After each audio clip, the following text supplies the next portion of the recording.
రాష్ట్ర వ్యాప్తంగా పత్తి కొనుగోలు ఆగిపోవడం వల్ల పత్తి రైతులందరూ కూడా తీవ్రమైనటువంటి మనోవేదనకు గురవుతా ఉన్నారు. ఈరోజు రాష్ట్రంలో 50 లక్షల ఎకరాల్లో పత్తి సాగు జరుగుతా ఉంది. ముఖ్యంగా రాష్ట్ర వ్యాప్తంగా కేంద్ర రాష్ట్ర ప్రభుత్వాల నిర్లక్ష్యం వల్ల ఇలా బీజేపీ యొక్క తప్పుడు విధానాల వల్ల పత్తి రైతులు తీవ్రమైన ఆందోళనలో ఉన్నారు. ఇలా సీసీఐ ఒక తుగ్లక్ లాగా ఒక పిచ్చి పిచ్చి నిర్ణయాలు తీసుకుంటా ఉంది. ముఖ్యంగా కేంద్రంలో బీజేపీ ప్రభుత్వ ఆధ్వర్యంలో నడుస్తున్న సీసీఐ L1, L2, L3 విధానం తేవడం కావచ్చు, కపాస్ యాప్ తీసుకురావడం కావచ్చు, గతంలో ఎకరానికి 12 క్వింటాళ్లు కొంటే దాన్ని తగ్గించి 7 క్వింటాళ్లే కొనాలనే నిబంధన కావచ్చు, 8 నుంచి 12% తేమ ఉండాలి అనే నిబంధన కావచ్చు. ఇలాంటి తుగ్లక్ చర్యల వల్ల రైతులందరూ కూడా రోడ్డు మీద పడే పరిస్థితి వచ్చింది. ఇలా రాష్ట్ర వ్యాప్తంగా 2 రోజుల నుంచి జిన్నింగ్ బిల్లులన్నీ మూతబడ్డాయి.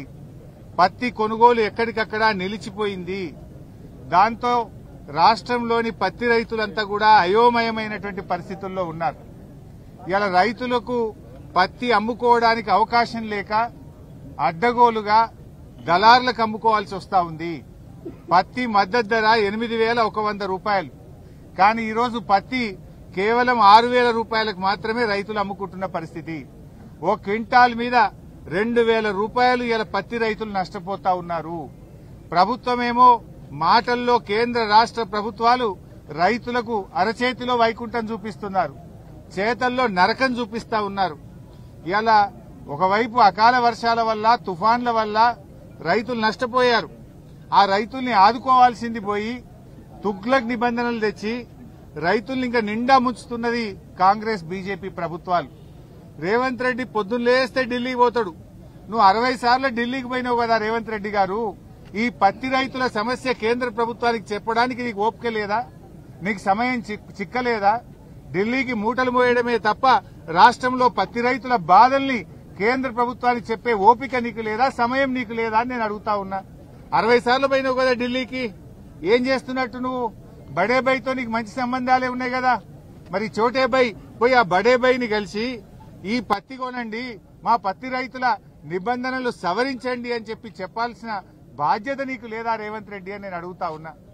ఉప ఎన్నికల్లో గెలవడానికి విచ్చలవిడిగా డబ్బులు పంచినావు, కానీ పత్తి రైతులకు మద్దతు ధర ఇప్పియవా? 8,100కు అమ్మాల్సిన పత్తిని 6,000కు 7,000కు అమ్ముకొని ఇలా రైతులు నష్టపోతా ఉన్నారు.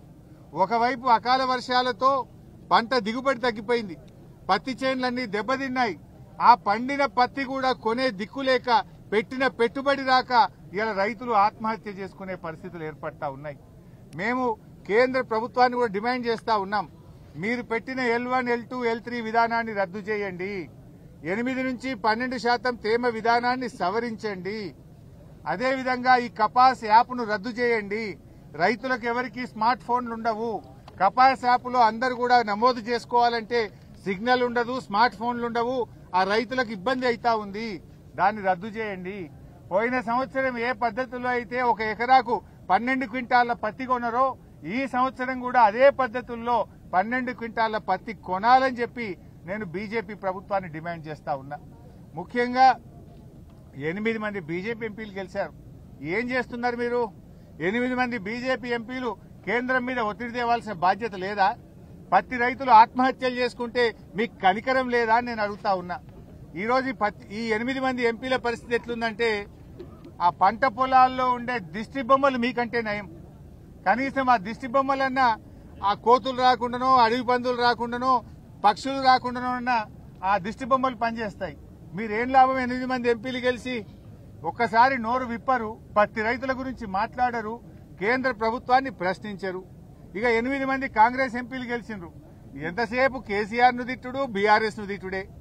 మీరు ఎన్నడన్నా పత్తి రై ఎందుకు గొంటలేరు అని పార్లమెంట్ లో 8 మంది కాంగ్రెస్ ఎంపీలు నిలదీశారా? ప్రశ్నించారా? కాంగ్రెస్ ప్రశ్నించదు, బీజేపీ అడగదు. ఇవాళ బీజేపీ ప్రభుత్వము బడా బడా పారిశ్రామికవేత్తలకు 1,00,000 కోట్ల రూపాయల రుణమాఫీ చేశారు, 1,00,000 కోట్లు మాఫీ చేశారు. మరి మా రైతులకు ఎందుకు చేయరు? బీజేపీ ప్రభుత్వం లక్షల కోట్లు బడా పారిశ్రామికవేత్తలకు మాఫీ చేశారు, మా పేద రైతులకు ఎందుకు చేయరు? ఇలా పత్తి పండించేదే ఎక్కువ గిరిజన రైతులు, బీసీ రైతులు, దళిత రైతులు, పేద వర్గాల రైతులే పత్తి పండిస్తూ ఉంటారు.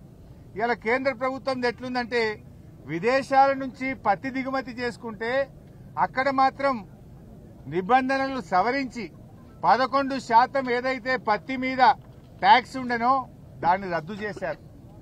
దిగుమతి సుంకాన్ని రద్దు చేసి విదేశాల నుంచి ఇబ్బడి ముబ్బడిగా పత్తిని భారతదేశంలోకి తెస్తా ఉన్నారు. దాంతో పత్తికి, మన రైతులు పండించిన పత్తికి డిమాండ్ తగ్గింది. వ్యాపారస్తులు కొనడం లేదు. 8,100కు అమ్మాల్సిన పత్తి వ్యాపారస్తులు 5,000-6,000కు కూడా కొంటలేరు. ఏమైందయ్యా అంటే మోడీ గారి ప్రభుత్వం విదేశాల నుంచి పత్తిని తెస్తా ఉంది, దిగుమతి సుంకాన్ని రద్దు చేసింది బీజేపీ ప్రభుత్వం, అందువల్ల పత్తికి డిమాండ్ లేదు, మేము కొనలేము అని వ్యాపారస్తులు చెప్తా ఉన్నారు. అంటే కేంద్ర ప్రభుత్వము మీరేమో రైతుల దగ్గర పత్తి కొనకుండా ఇక్కడనేమో కొత్త నిబంధనలు తెచ్చారు. ఎకరానికి 7 క్వింటాల్లే కొంటాం, L1, L2, L3 విధానం తెస్తాం, కపాస్ యాప్ తెస్తాం, 8% తేమ ఉండాలి.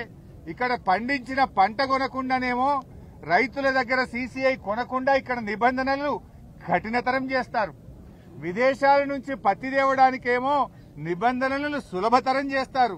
అంటే మీరు ఎవరి పక్షాన పనిచేస్తున్నారు? ఈ నిబంధనలు దళారులకు మేలు చేయడానికా, రైతులకు మేలు చేయడానికా? రైతుకు మేలు చేసేది ఉంటే ఈ నిబంధనలు ఎవడన్నా పెడతాడా?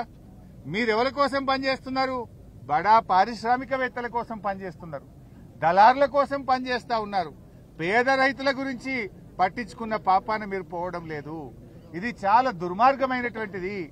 ఈ రేవంత్ రెడ్డి గారి ప్రభుత్వంలో 406 మంది రైతులు ఇప్పటిదాకా ఆత్మహత్యలు చేసుకున్నారు.